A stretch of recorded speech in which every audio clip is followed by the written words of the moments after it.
இயேசுவின் ஜெயம். Praise the Lord my dear brothers and sisters. இந்த நாள்லையும் ஆவியானவர் உணர்த்தின காரியம், எங்கே சுவிசேஷம் அறிவிக்கிறோம்.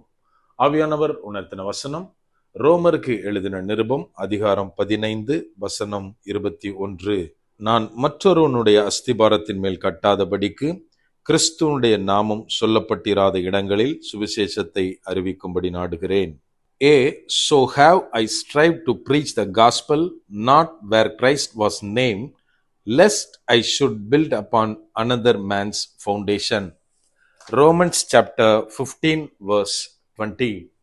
என கண்மானவர்களே, இந்த இடத்திலே அப்போஸ்தலனாகிய பவுல் சொல்லுகிறார், நான் இன்னொருத்தன் கட்டின அஸ்திபாரத்தின் மேல நான் கட்ட ஆசைப்படல, மாறாக இயேசு கிறிஸ்துவை குறித்து அறிவிக்கப்படாத இடங்களில் சுவிசேஷத்தை பிரசங்கிக்க ஆசைப்படுகிறேன் அப்படின்னு இந்த இடத்துல எழுதியிருக்கிறார். நாம் இந்த நாட்களில் எங்கு சுவிசேஷம் அறிவிக்கிறோம்? நம்ம கொஞ்சம் யோசித்து பார்க்கணும்.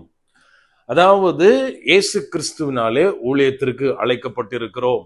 இன்னைக்கு நம்மளுடைய எய்ம் என்னவா இருக்கு அப்படின்னா, அநேக சபைகளுக்கு சென்று போதிக்க வேண்டும், அநேக சபைகளிலே ஊழியம் செய்ய வேண்டும், இன்னும் கான்சர்ட் நடத்தணும், பெரிய பெரிய மீட்டிங்ல நம்ம பங்கு பெறணும். இதுதான் நம்மளுடைய அல்டிமேட் எய்மா இருக்கு.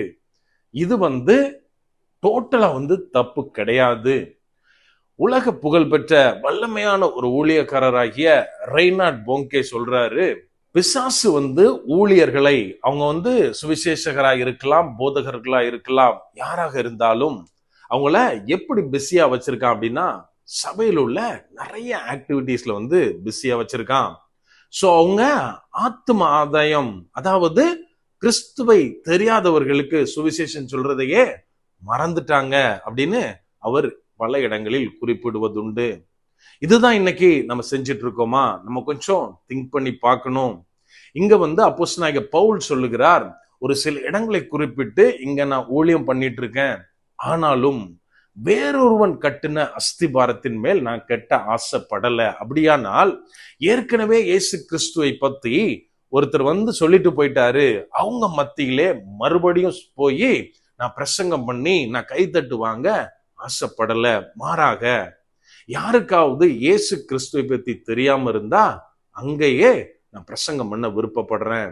இயேசு கிறிஸ்துவனுடைய சுவிசேஷத்தை அவங்க மத்தியில கொண்டு போய் பேசுறதுக்கு தான் நான் விரும்புறேன் அப்படின்னு சொல்றாரு. நம்ம இந்த நாட்களில் எதற்காக அழைக்கப்பட்டிருக்கிறோம்? இயேசு கிறிஸ்து என்னை கடல்ல மீன் பிடிக்க தான் அழைச்சிருக்கிறாரு.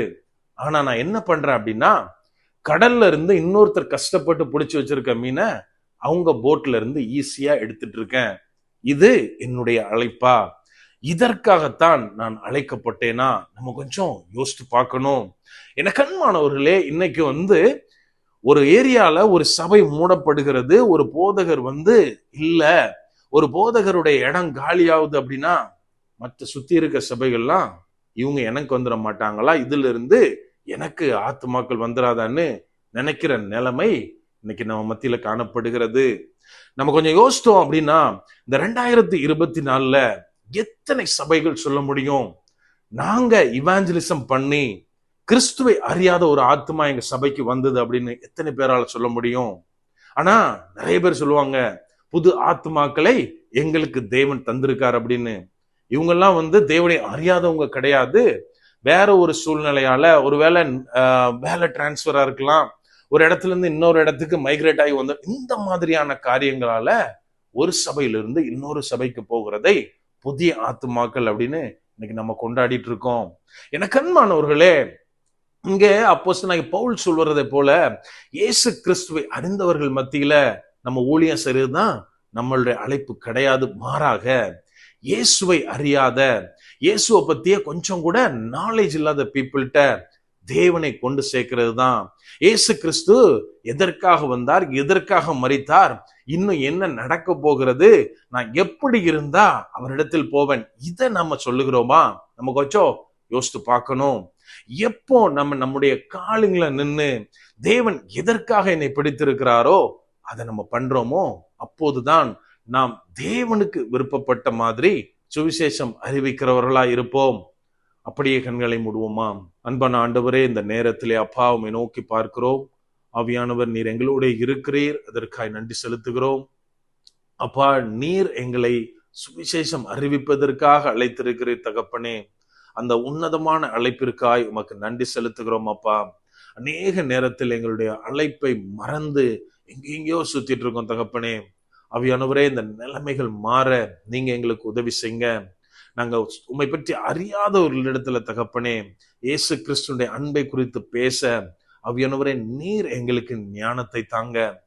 ஒவ்வொருவரையும் அப்பா உமது ராஜ்யத்துல நாங்கள் சேர்க்க ஆவியானவரே நீர் எங்களுக்கு கற்றுத்தாங்க.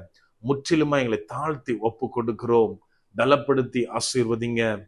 மீட்பர் இயேசுவின் மூலம் ஜெபிக்கிறோம். ஜெபம் கேளும் எங்கள் நல்ல பிதாவே. ஆமென். God bless.